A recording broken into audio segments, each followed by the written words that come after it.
Why are we called Negroes? Why are we deaf, dumb, and blind? Why is everybody making progress, yet we seem to be lagging so far behind? Why are we mistreated? Why are we in this condition, stripped of our name, our language, our culture, our God, and our religion? Here in America, all of our religious training has been gotten by the preacher. He has told us of a heaven way up in the sky that we can't enjoy now, but rather after we die.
Welcome. Listen, I don't know where to look. I'm on my phone. Okay, I'm looking at Just y'all. start, sis. Go ahead. Just keep going. Am I here or there? You're everywhere. Go ahead. You're like Savoir Faire. Listen, and look, and 5, 4, 3, 2. Okay. Welcome to Thursday. Welcome to Thursday Night Talks with the 7th Region Coalition. I want to first greet you all in the greetings of peace in the Arabic language of Assalamu alaikum. And for those of you who are practicing Ramadan Kareem. This is going to be a very wonderful and impact show. I am looking forward to interviewing our guests. I am so excited. And listen, it's long overdue. We've been trying to get this sister on the show for a minute now. And Come on now. We got her. So praises be to Allah. Of course, I'm going to introduce just a roundup. My dear brother, Brother Mark, who has been an instrumental tool to the 7th Region Coalition. Our sister Felicia, who is a powerhouse as it relates to spiritual development. Oh my God, I love her so much. And our dear brother, who's always, I ain't doing nothing. Everywhere. He's everywhere. He everywhere. Hey. Our dear brother. He don't have on no hat right now, but he has 12 hats, invisible hats, but he don't have a hat right now. My dear brother Tony Muhammad. And we are the 7th Region Coalition, where we always try to help. Well, no, I'm going to rephrase. Sister Felicia told me not to use that word. We are striving to help save lives. No. The thing is, the word striving is what is a institute, right? Is a moving forward principle, right? That we're always going to be doing no matter what, right? Swimming against the tide, as they say. So we are here, we are excited, and I am not going to belabor the point. Brother Tony, if you can give us the honors, but before we do that, Brother Tony, we would like for our audience to do what? Like, share, please send that energy. It don't cost nothing. It doesn't cost nothing. Not a ting. You already know the program is going to be off the chain. Not You already know you're going to enjoy yourself watching this. Exactly. You already know it's going to be a benefit to people, so why not share? And you know, the beautiful thing about it is, Brother Tony, I was talking to my older sister, LaShawn, this evening, and she was like, you know what? I caught the last part of the show last week. The sister was saying this and the sister was saying that. And I was like, I know what the sister was saying, but you can always go on to ours and like and share and share and like and go to the Seventh Region Coalition where we can always help save a life. And then once you get it, you can share it. And then once you share it, you can share it and so forth. Right. So therefore, I'm not going to belabor the point.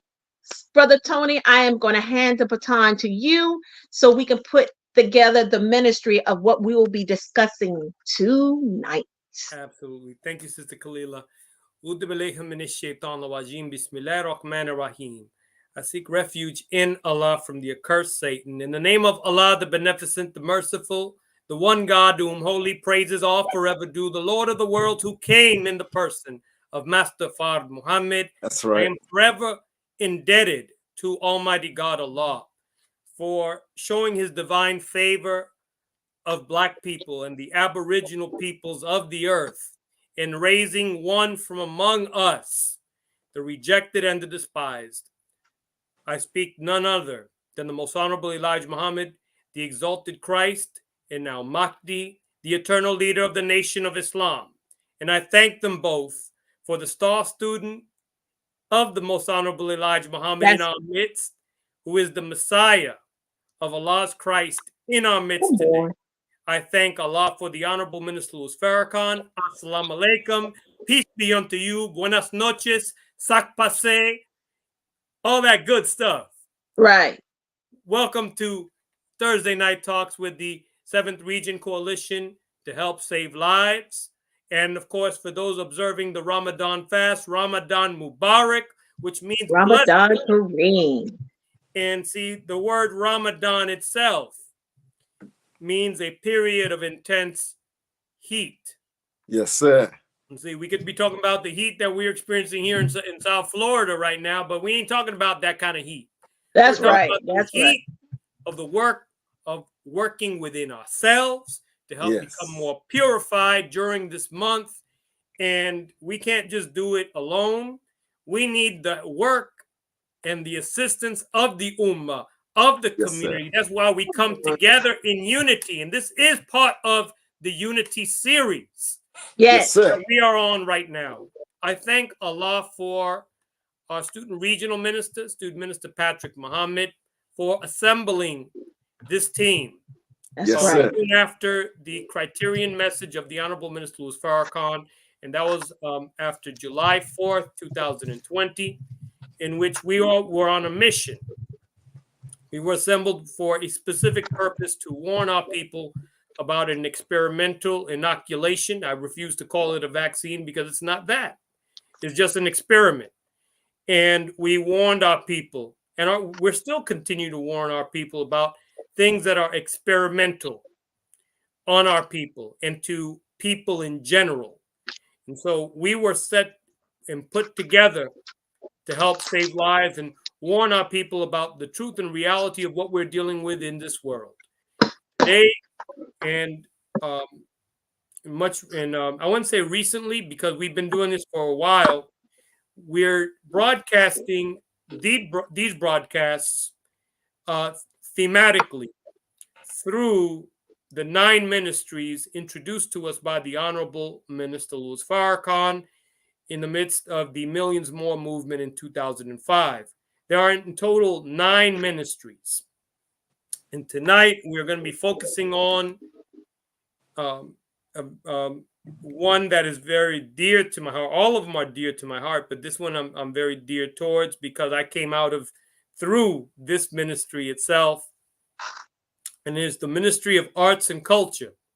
Yes, sir. And the Ministry of Arts and Culture is the promotion of aesthetic, artistic, and cultural expression in a way that facilitates mental, emotional, and moral upliftment of the members of the society. It includes visual and performing arts, including but not limited to music, film, dance, drama, literature, poetry, visual arts, and sports. It includes promotion of theater companies, audiovisual recordings, presentations, competitions, and compilations of an annual festival of arts. It extends to a wholesome sports culture for athletic competition and achievement. And so our featured guest here tonight is coming through that ministry. And That's we're going to be right. having a discussion about how to save lives through that special ministry, the Ministry of Arts and Culture. Back to you, Sister Cleo. Praise be to Allah. Well, sister, listen, brothers, this sister really don't need no introduction, but we're going to introduce her anyway. Let's do that. We're going to introduce it anyway. So, Brother Mark, would you do the pleasures of reading the bio for our dear sister? It will be my honor. Tonight's guest, her lyricism and writing have been a breath of fresh air for over 20 years. My God. With her spiritual insight and love for the teaching of the Honorable Minister Louis Farrakhan, she creatively infuses that love inside her original spoken word pieces. As she grows as an artist, her gifts have transitioned to now sharing that same passion through the lens of her camera. She is Sister Nadine. She taught photography and Islamic studies online and at a virtual school. Let us bring to the stage our dear sister, Sister Yavanka Muhammad. Woo!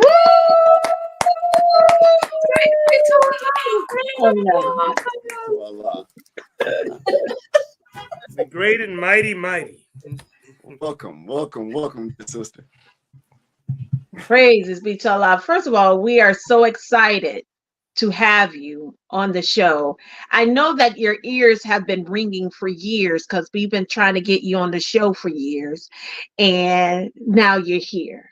You know, you're like the sunshine that we've been trying to get to shed the light on the Seventh Region Coalition. So now that you're here, we're gonna get it started. So the first question I had for you, Sister Yavanka, was, who is the woman behind the talent? Who is Sister Yavanka? And how did your journey begin with arts and culture? I think she needs to unmute. Sister Yavanka. Yeah, we can't hear you. Your mic is muted. Unmute. Just press, like where it says mute, just press that. Where it says mic. Oh, I got it. I there you go. Oh no, I was muted. Now we can hear you. Hear me now? Can you? I can hear you now. We can hear you now. She's a Verizon woman right now. Go ahead, sis. Well, first, I want to say, in the most holy name of Allah, the Beneficent, the Merciful, I bear witness that there is but one true and living God who came in the person of Master Fard Muhammad, the true God that loved us so much, he would come 9,000 miles to seek and save that which was lost. And in that coming, he saw one that he can deposit not only his heart, but his mind into. And that man has grew from Christ now to God Almighty, the most honorable Elijah Muhammad. And I bear witness that we would not know anything about saving lives, anything about the knowledge of arts and culture being a ministry, if it wasn't for the chief artist, the supreme artist, Minister Louis Farrakhan, who is the Messiah, the Jesus in our midst. It is in their holy and righteous names that I greet my beloved brothers and sisters with the greeting words of peace of Assalamu alaikum. Ramadan Kareem. I just want to say thank you so much. I'm humbled at the invitation to come on and just share, to bear witness and to testify of Allah's majesty through him depositing these gifts among us. And I've been blessed to do spoken word. And my journey is very unique because before I came into the nation, I was not doing this. I discovered my gift in the nation, being a registered Muslim. And at the age of, I want to say maybe 23, 24, Allah blessed me to discover this gift of spoken word. I didn't choose it. It definitely chose me through time and circumstance, through my prayers of wanting to be used, but not knowing how, not knowing what my particular purpose was, not knowing what my specific gift was. So at that time, being so young, I prayed to Allah, Master Fard Muhammad, to help me find my gifts. I listened to, there were 2 key lectures by the Honorable Minister Louis Farrakhan, and that was How to Discover Your Gifts was one, and the other one was Blessed is the Man and Woman Who Knows Their Purpose in Life. That's right. Yes, That's right. yes. And you know, many say, you know, how did you? No, I did not know. I found it through submitting to Allah, for serving in my nation, for every time we were asked to volunteer and come. That's how I found my gift. It wasn't some kind of, you know, like a big epiphany or anything like that. It was just me submitting myself, striving and wanting to be an MGT, wanting to be a good mother, wanting to be a good student, wanting to be pleasing to Allah. And in that, Allah showed me a gift, not the gift. Right. Come on. Gift. Because the gift, the true gift, is to be born and alive in the time to be walking on the earth in a time where the prophets prayed. Come on now. We're in that time. So just to answer your question, sis, in that search and that journey, Allah blessed a co-worker of mine. He invited me out to a poetry reading at Borders Bookstore. And I accepted the invitation, me and some other co-workers, and we went to hear another brother. He was an FOI, and he was reciting poetry to his courtmate at the time. And we were there to support him in their relationship. And it was, I just got to be honest, it wasn't my cup of tea. And I'm like, you know, it ain't all that. And I remember a woman stood up and she started reciting a piece, and people there at Borders, they was sipping their lattes and drinking their coffee, and they didn't even pick their head up when she got on the mic. And when I went home, I said, I can do that. And I wrote my first piece, and I came back that next week. And I remember Allah gave me some words to share in the form of spoken word. And I shared them. And the heads were raised. And people were standing, they were clapping, they were electrified at what Allah had put in me. And I kept going back week after week, honing my gift. And then I was blessed to have an opportunity to share it amongst the believers in Chicago, January 19th. I think it was 2002, because we were going to LA that Savior's Day. Oh, yeah. Yes. Yeah. I remember that. And I was blessed to perform an original piece. And I won the talent showcase, an all expense paid trip to LA to perform in front of the believers, the minister, Mother Khadijah, the family.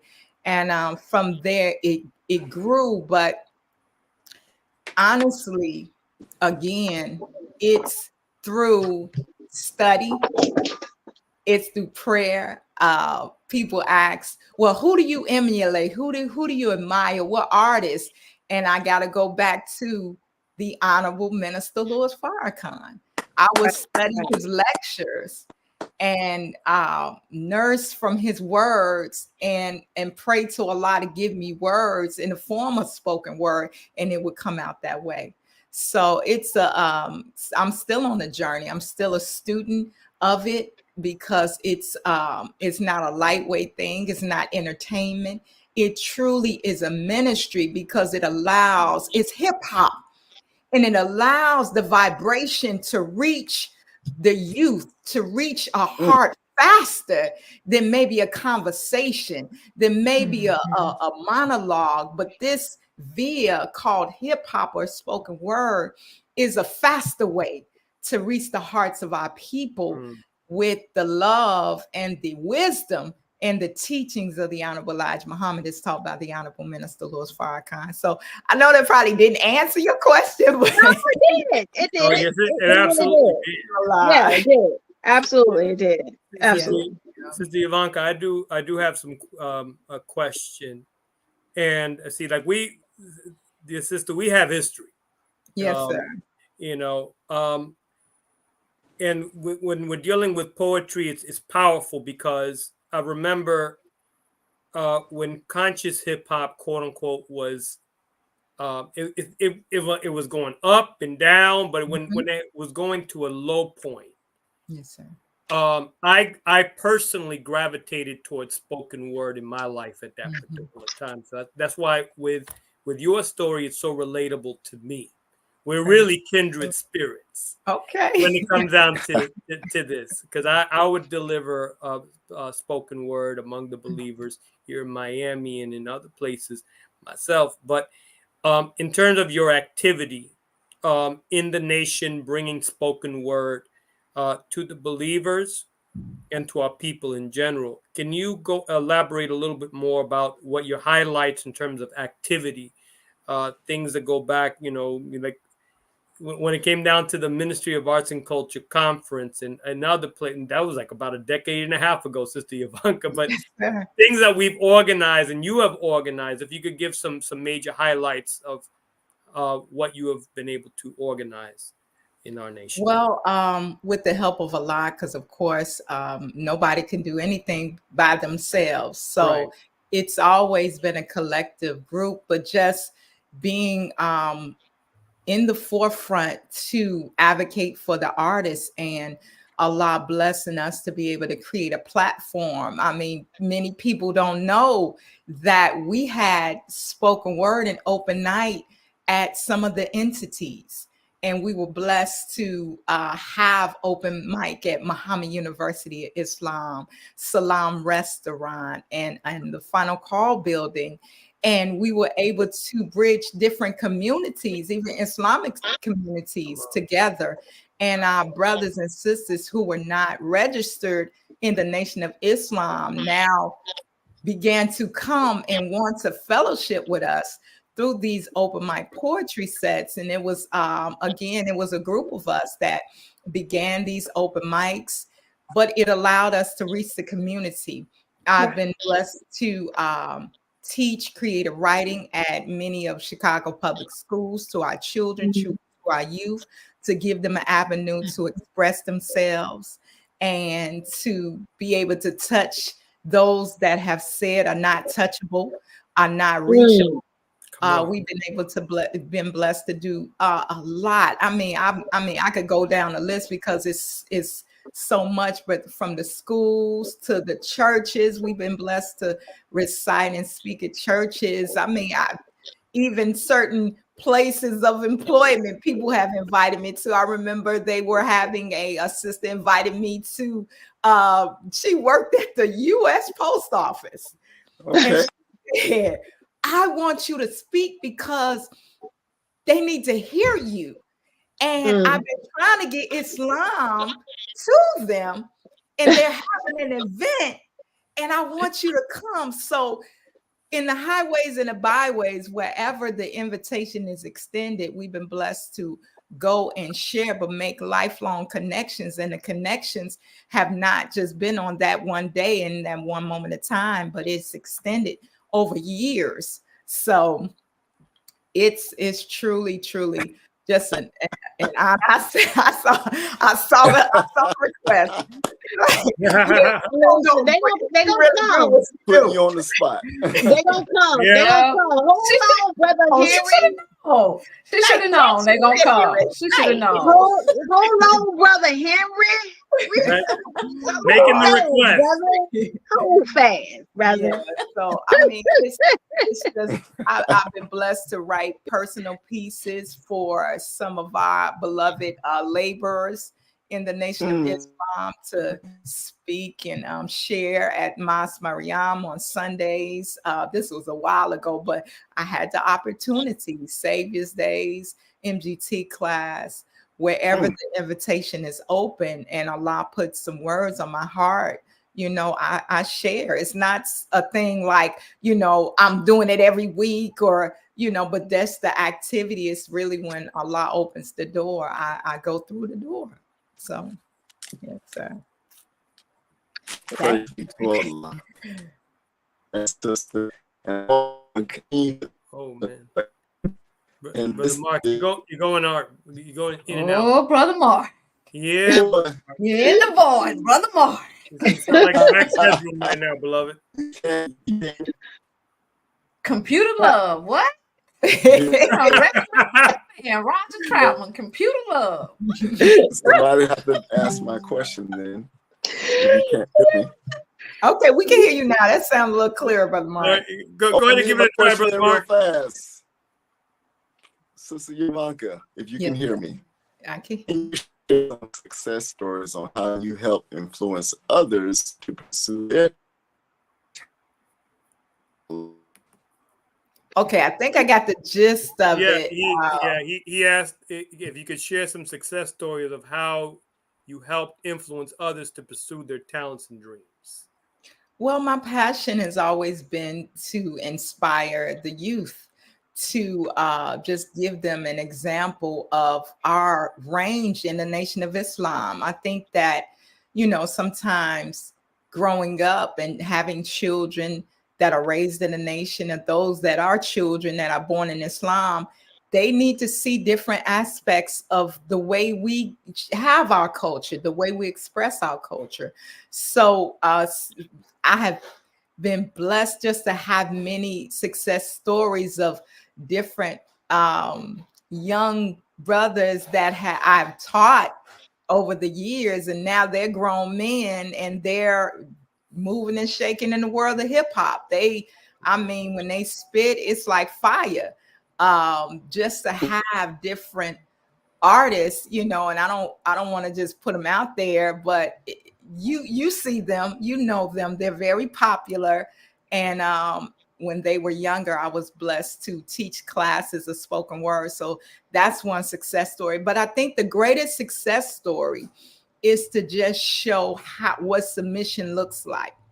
The greatest success story is to be a follower of the Honorable Elijah Muhammad under the leadership of the Honorable Minister Louis Farrakhan, because it is in that relationship, that connection, that Allah blesses us to find a greater purpose.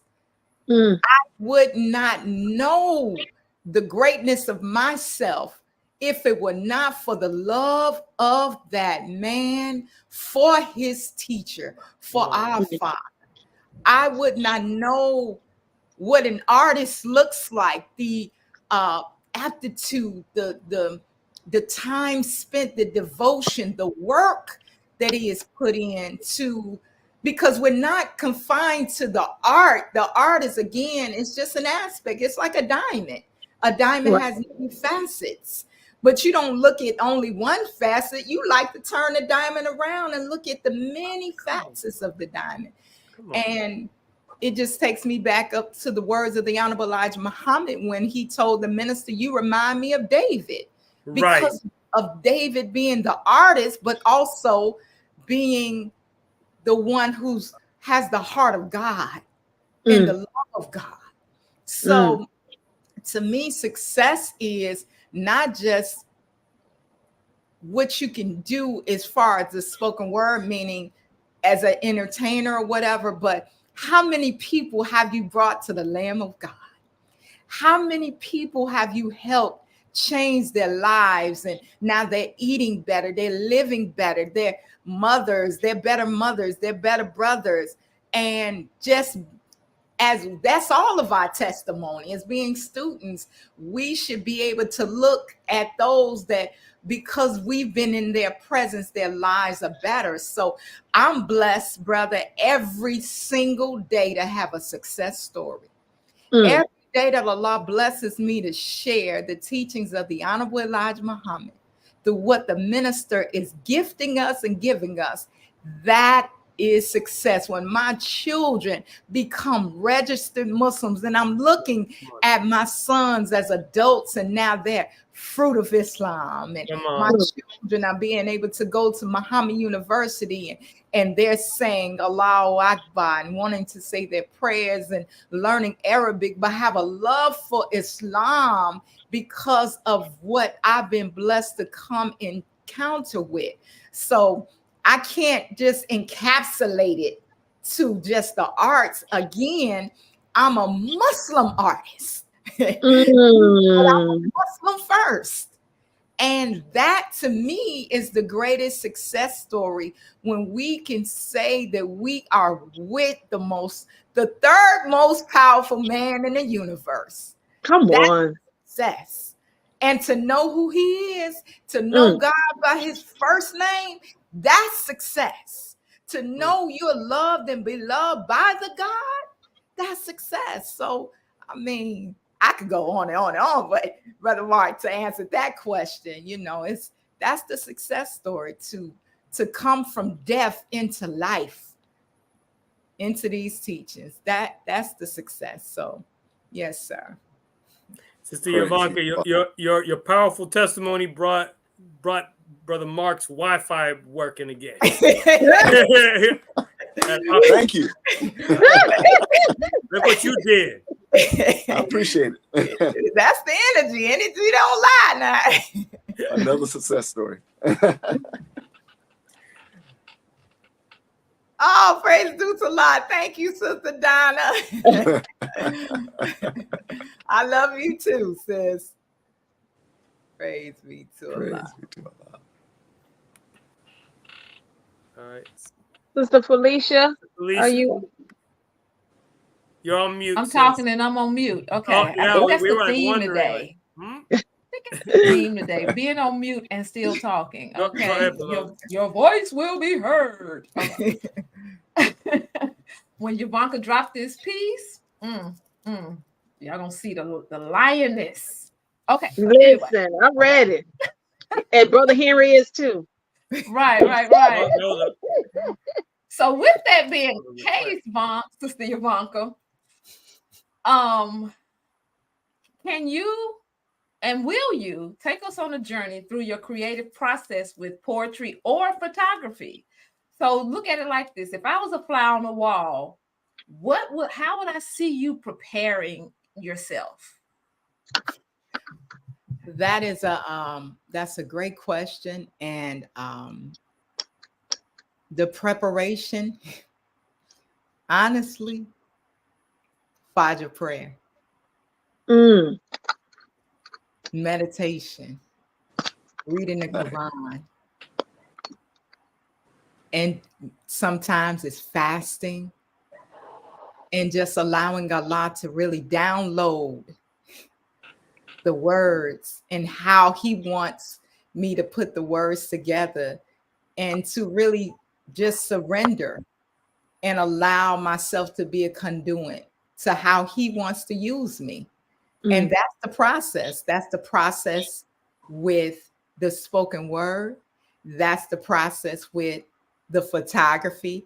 That's the process of me being a mother. That's the process of me being a teacher. That's the process that I practice with the help of Allah, and I strive to practice it every single day.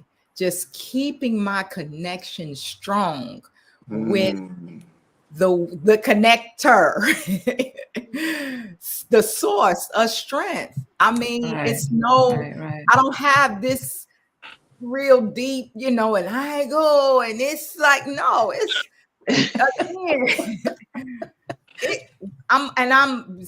again, I'm really being honest. It's really just talking to the God and allowing him to use me.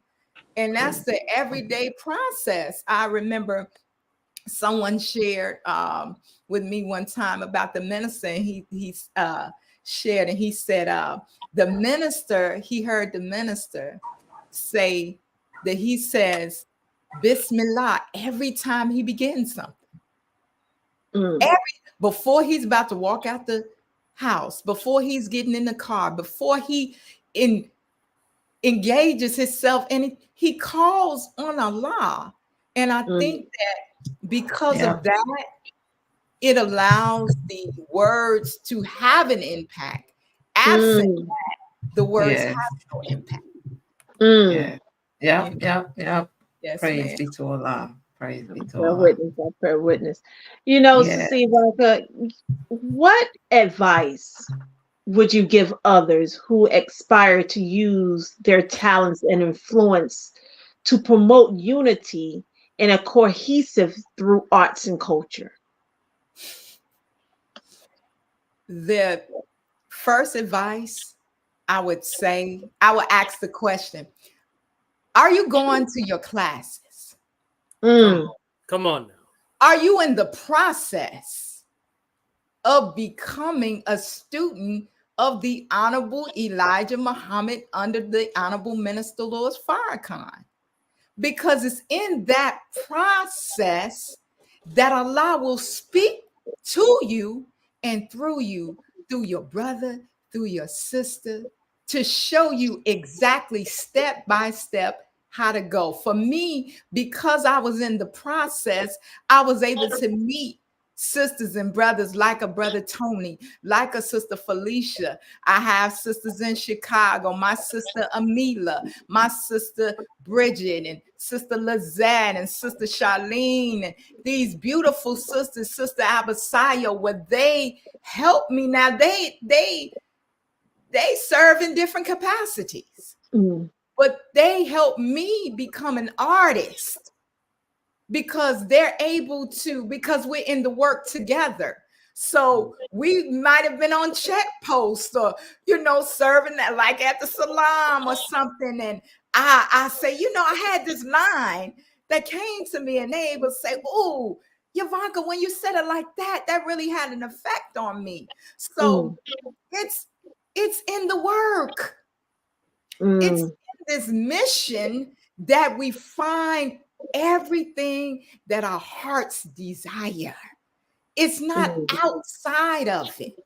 And I think sometimes because of the gravitational pull on the world and what we may think these gifts are for, we think we have to go outside the house to get the credit, to get the love and the appreciation.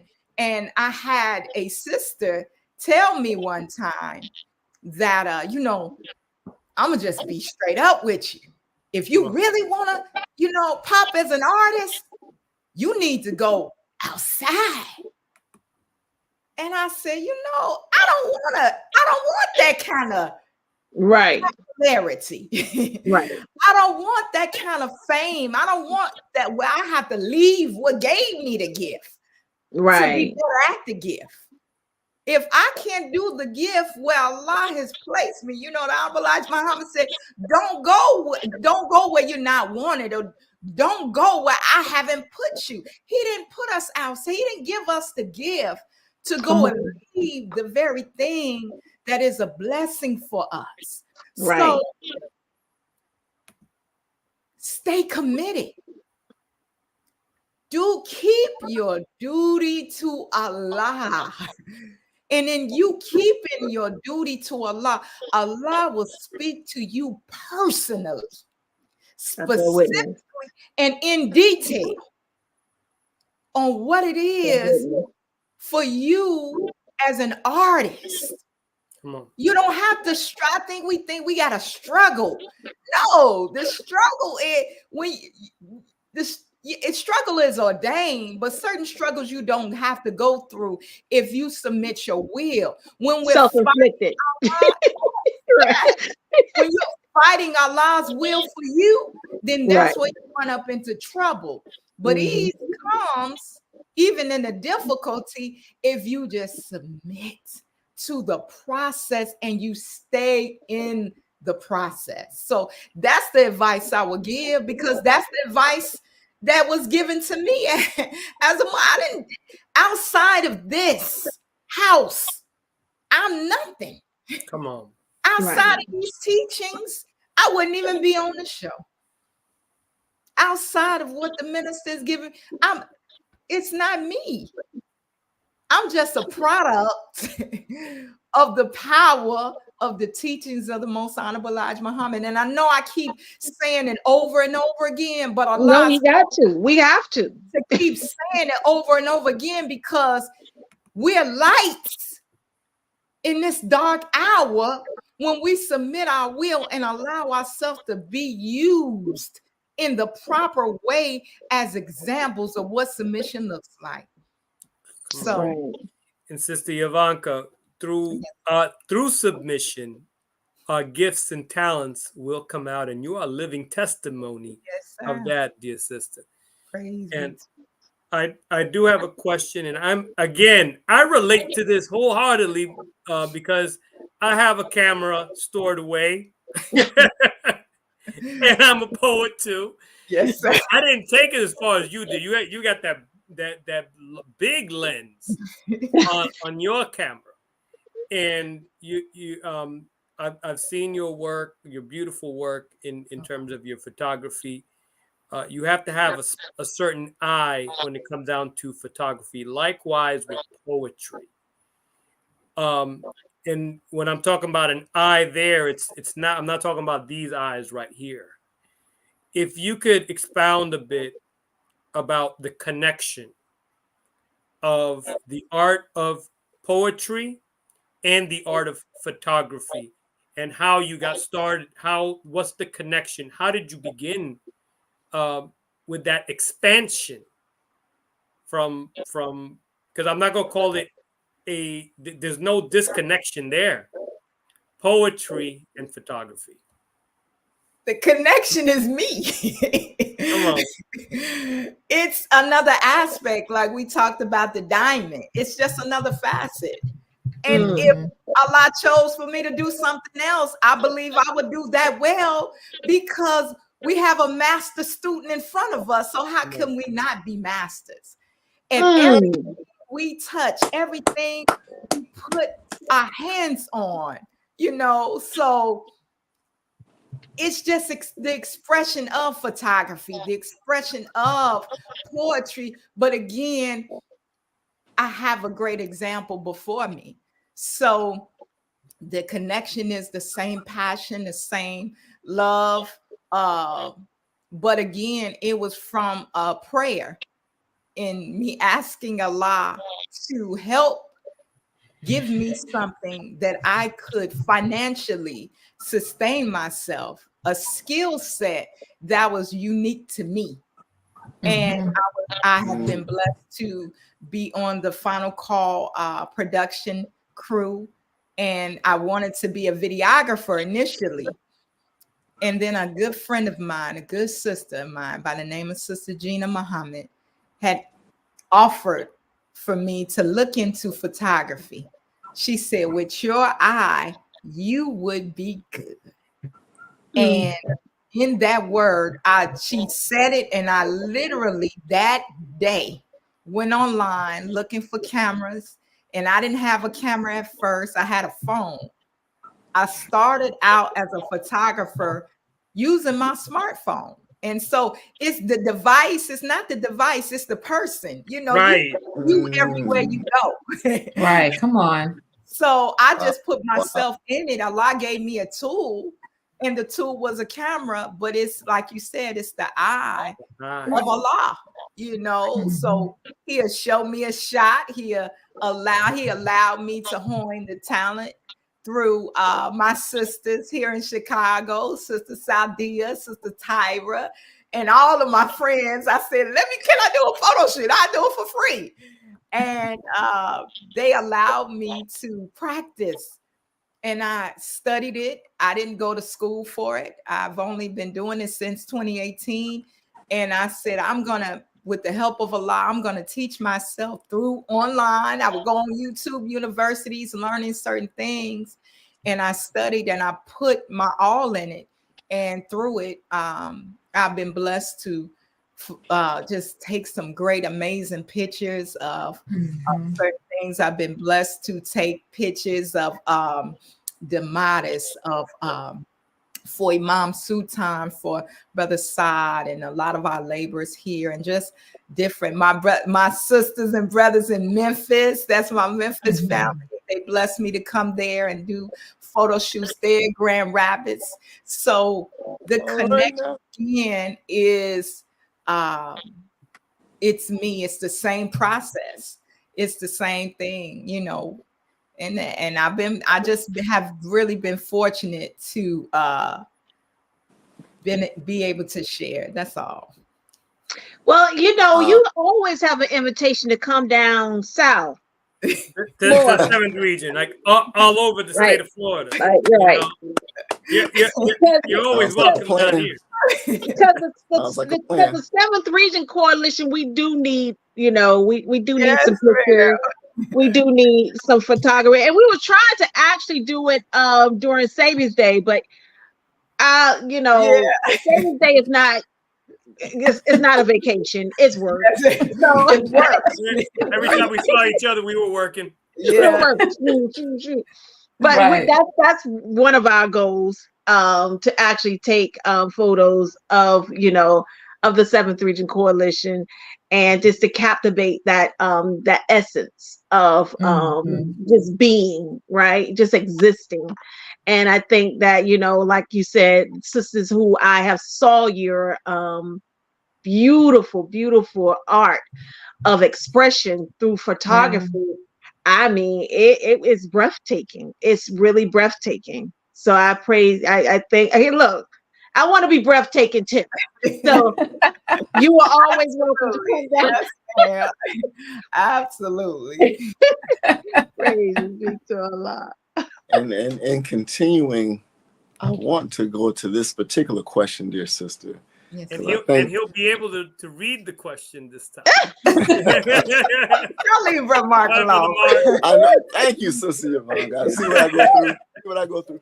Anyway, I think this question will help other sisters. In your opinion, why do you think some women suppress their creative talents? I don't think it's intentional or conscious. You know, as women, we wear many hats. And the reality is, some of us would love to do a lot of creative things. My God. You know, we may be a wife. Certain things are priority versus, you know, what we may do for ourselves, or the gifts to really tap into them. But I think that many women, maybe, you know, I'm just blessed to do it publicly, but I think that certain ones of us, we may do it privately, whether it's in a journal, whether it's, you know, through a note. A lot of sisters write poetry. A lot of sisters, you know, they share with me, I wrote a poem and I used to do this and I do this and I journal. So there are things, because as women, we wear many hats.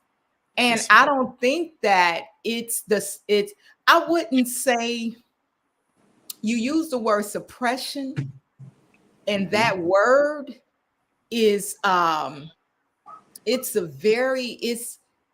it has a lot to it, because it denotes that somebody else is not allowing you. You said, why do many women? But it really means somebody else is not allowing you to do something that God has given you.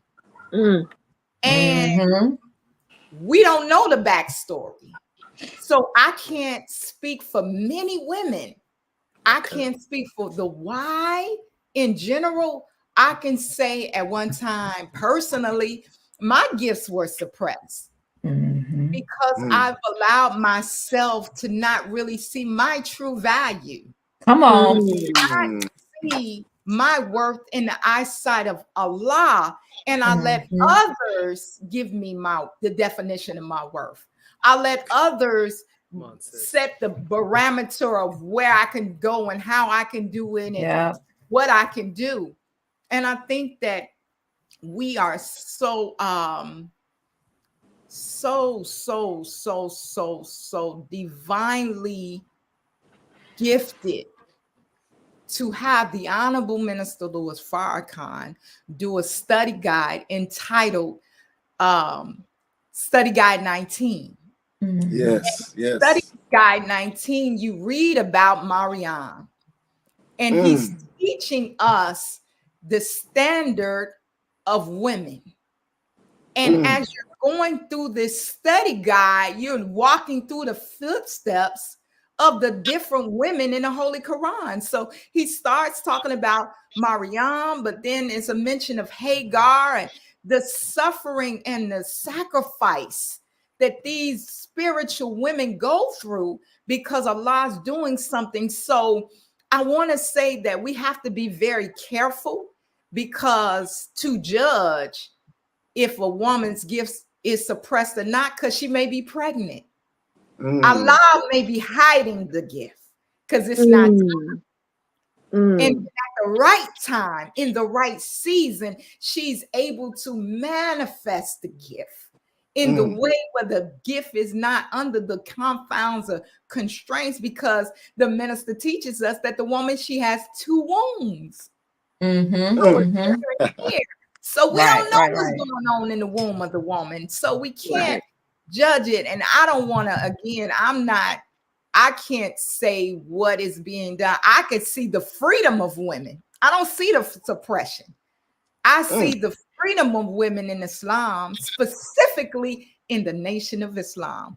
There's no other place in the world where you will hear a man uplifting Black women and women of humanity other than the Honorable Minister Louis Farrakhan. Where else other than the Nation of Islam have you ever heard the expression, a nation can rise no higher than this woman? You didn't hear that at school. You didn't hear that growing up at church. You don't hear that in college. It's only through the teachings of the Honorable Elijah Muhammad that he teaches respect, protect, and elevate the Black woman. So I believe that women are becoming elevated.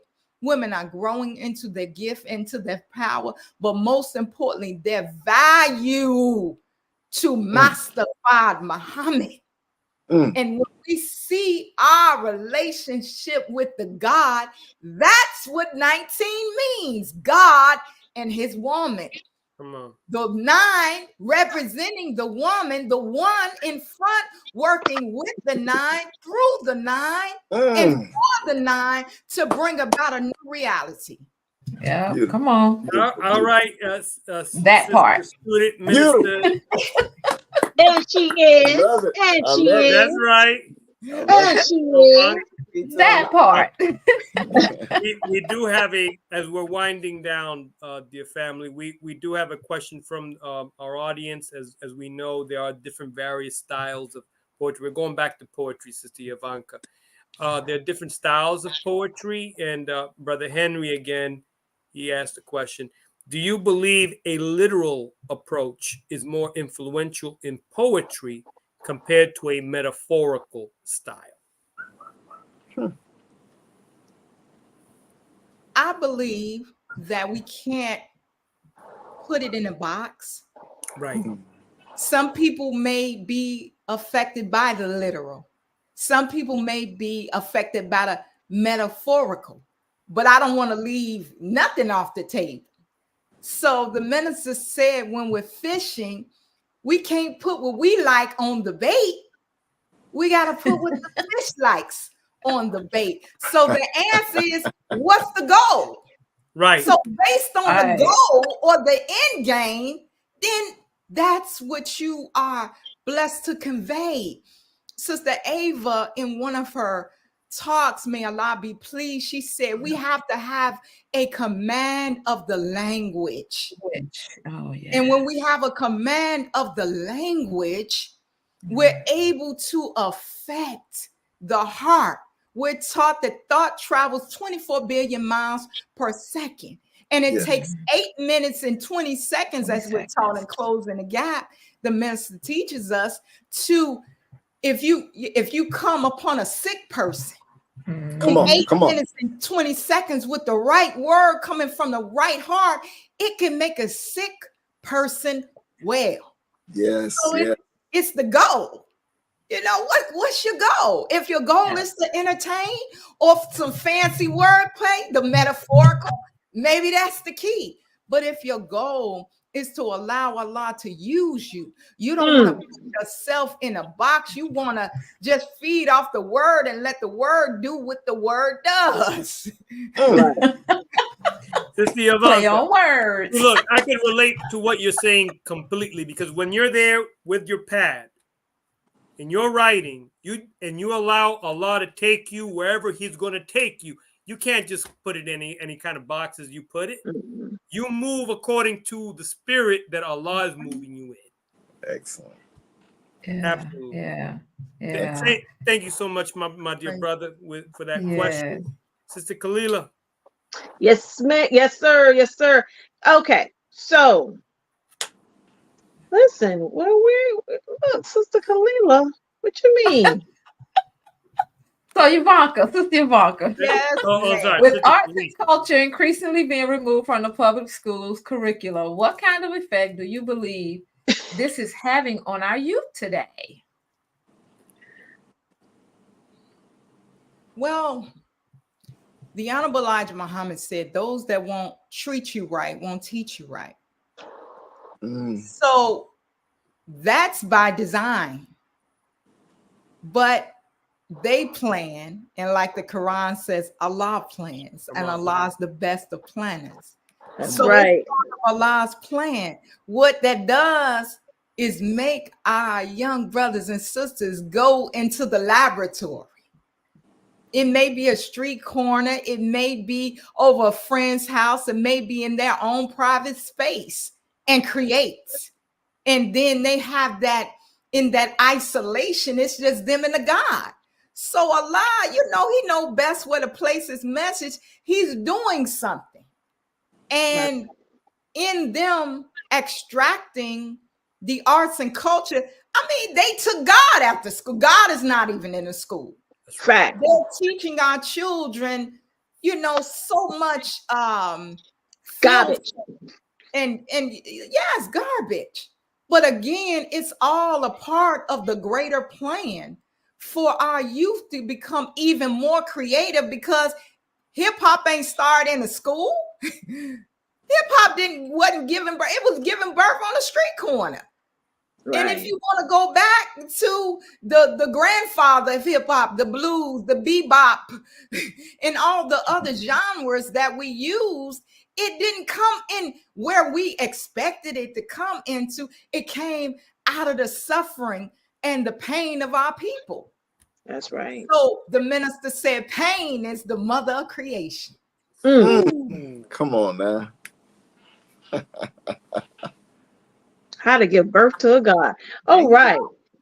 So listen, this is, first of all, this is hot. Drop that piece. Go on and drop that piece. Hold on, in just a minute, because when she dropped the piece, the mic gonna drop, and we might not get any signals after the piece. So I want to first go into the next segment is our knowledge corner, and our knowledge corner. Look, see, I'm telling you, it's already starting. Take your time, Sister Kalila. Take your time. Here we go again. That ain't me. That is not me. I'm not doing that. Oh no. I got nothing for you. Hey, look, we're going to give you credit for destroying Brother Mark's Wi-Fi. We're not going to blame that on you. Okay. I didn't do nothing. But we go into it. This is our knowledge corner. And pretty much our knowledge corner is for you to gain knowledge, for you to gain power.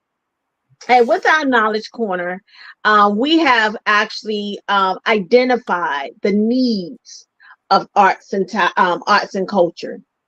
Arts and culture, it contributes to build local identity and pride of places.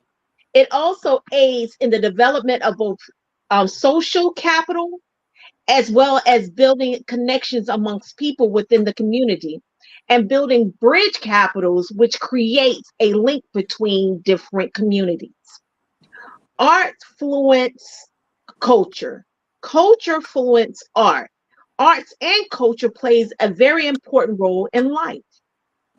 There is a strong relationship between arts and culture and education.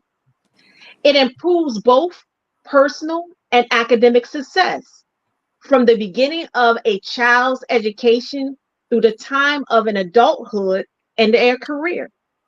Arts and culture engages activity that has long been found supporting for well-being within general population.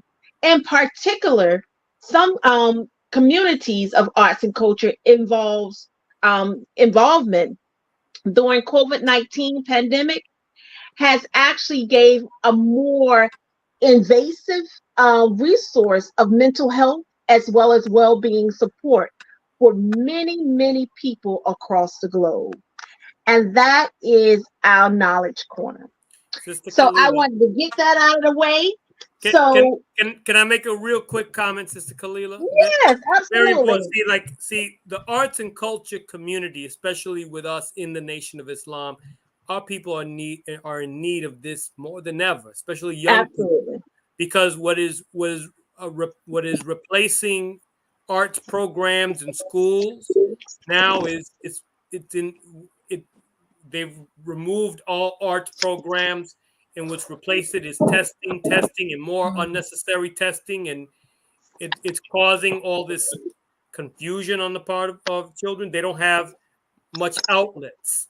We are in need in the schools. We are in need among the youth, and we must prepare ourselves to go where our young people are, because we must pass baton in this hour. That's right. Praises be to Allah. To Allah. Well, I'm gonna let my dear sister, first of all, any closing remarks for you, my dear sister, that you can actually bring some light and energy to our audience.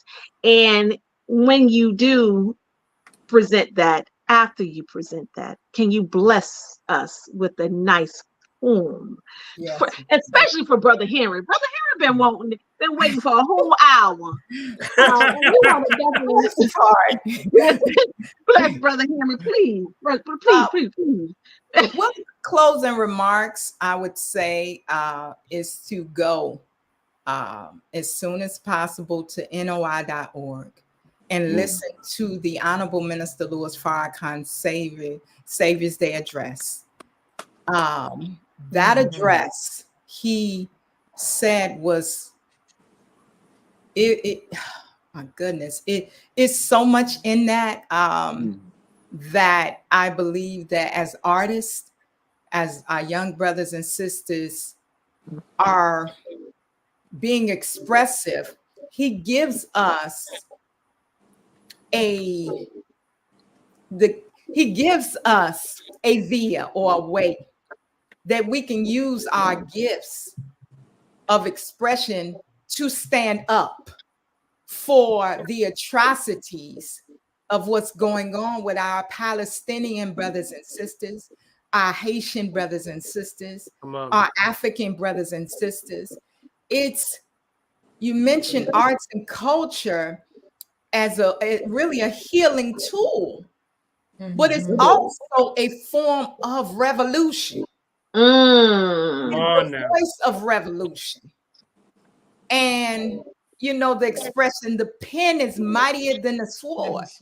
And I think that we can come collectively in the, you said, the coalition of saving lives and unity in these words. I believe that we as artists should come together. And I want to encourage, my closing words is to encourage the artists to use their voice, use their gifts to speak out on behalf of our brothers and sisters in Palestine, from using the words and from the energy and spirit of what Allah put on the heart and mind of the Honorable Minister Louis Farrakhan, and using that content and what he gave us to express it, whether it's through dance, whether it's through art or the spoken word of hip hop, however.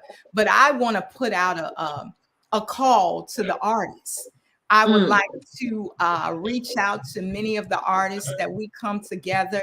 Brother Tony, I'm putting this out, you know, I'm putting it out now. Maybe you and I could get together, and Sister Felicia and Sister Kalila and Brother Mark, that we take this from this interview, that this can be something that comes from this interview where we can galvanize the artists and do something collectively. Across the nation, to use our voice to stand up for our brothers and sisters that are suffering. So that's something that Allah put on my heart to share. Ivanka, you think this is your only time here on the 7th Region Coalition platform? We got work to do, sis. Listen, look, she don't put it out there like the men's more movement. Yeah. Right. No, you put it out there. Now we got to do it. We got to do it. We got to do it. Let's do it. Let's do it. So praises be to Allah. Okay, so bless us, including Brother Henry, if you don't mind. Bismillah. I don't write rhymes. I write scriptures. I don't take photos. I paint pictures. I put the pen to the pad and it becomes a masterpiece. I paint portraits of little black girls. I paint portraits of the pyramids so little black girls don't have to think looking pretty as portraits of master's knees. You shouldn't have never silenced this lamb, because now the lamb's a lion and I'm about to roar because the lion in me is now released. This is the Last Supper and we're about to have it. Some bow to the west, but I pray to the east. My confession's out of God, not to some sinful priest, a granddaughter of a pastor, but I ain't trying to preach. God gave me the spirit that I was born to teach. But how you gonna reach the youth if you don't understand how the youth speak? So it's speechless. And if hope was a boat that can't float, then like the Titanic, we're hopeless. We need freedom, equality, and justice, because in a few days, it's going to be just us, the righteous. And as for your blackness, won't save you. The harvest is ripe, but the laborers are few, or maybe unworthy. We have to forsake the world for heaven's sake and not be worldly on the Leica tracks. But this seems to be a part of the math that we forgot. But I want to help us remember, because the audience, they already know the song. So let me sing to the choir, because the sisters have taken off their robes and the brothers can't come together because they all want to sing solos. That's why I don't write rhymes. I write gospel. So disciples can become apostles. Make the impossible look possible. Jump over obstacles like they little popsicles. Kill massive giants, because the word of God is my fuel, and I'm high off his spiritual octane. I'm married to God, so I took Muhammad as my last name. I can't even write no more because the words inscribed across my jugular vein, and if being in this world is sanity, then you could just call us clinically insane. I don't write rhymes. I write with pens that bear the ink of my ancestors' blood stains. My God. Listen, they say that I was a crybaby. Listen. Christ, Lord. Oh my God. That is excellent. Sister You Donna, forgot. I forgot I was fasting. My God. Oh my goodness, Von. No, we got work to do, Sister Ivanka. Yes, we Beautiful. do. Yes, we do. Well, we listen. We listen. So we're on the platform. So we we have been petitioned. We have been deputized to get this started. So you listen. The platform is yours. Whenever you want to get together, whoever you want us to call in our database, Brother Tony we have a plethora of people that we can call and we can get together and we can make this happen. We can definitely make this happen. We had a program where we had Student Minister Willie, we had Sister Arian, we had Gat Turner, we had Team. We were all talking about the roots and origins of hip hop and how they're connected to the teachings of the Most Honorable Elijah Muhammad. Hey man, that's what we do with arts and culture. That's right. So praises be to Allah. Well, we listen. Look, the people on the eastern region, it's time for us to break our fast. So, thank you for putting it in that way. we love to continue this conversation. But we thank Allah for you, sis, and listen, and and like I said, it's time to go to work. Yes, ma'am. Absolutely. It's time to go to work. Thank you. You're welcome. Praise to Allah. Thank you. Wow. All right, Brother Tony, close us out. All right, dear family, tune in next week. Inshallah, God willing, we will have another awesome program for all of you and for all of us. And so we encourage you to tune in. Please do subscribe, share, like, share with whoever you can. Go to our page. Take a look at the previous broadcast. If this is the first time that you've seen this broadcast, 7th Region Coalition to Help Save Lives, take a look at all the great work that we've done through the guidance of our student regional minister here in the 7th Region, Student Minister Patrick Muhammad, who is always seeking to align himself with the Honorable Minister Louis Farrakhan and this work called the resurrection of our people. And so, dear family, thank you for tuning in. We're not a clique, in the famous words of Brother Lyle. We're not a clique, we're not a crew, we're not a gang, we're none of that. But we are the 7th Region Coalition to Help Save Lives. Tune in next week, dear family.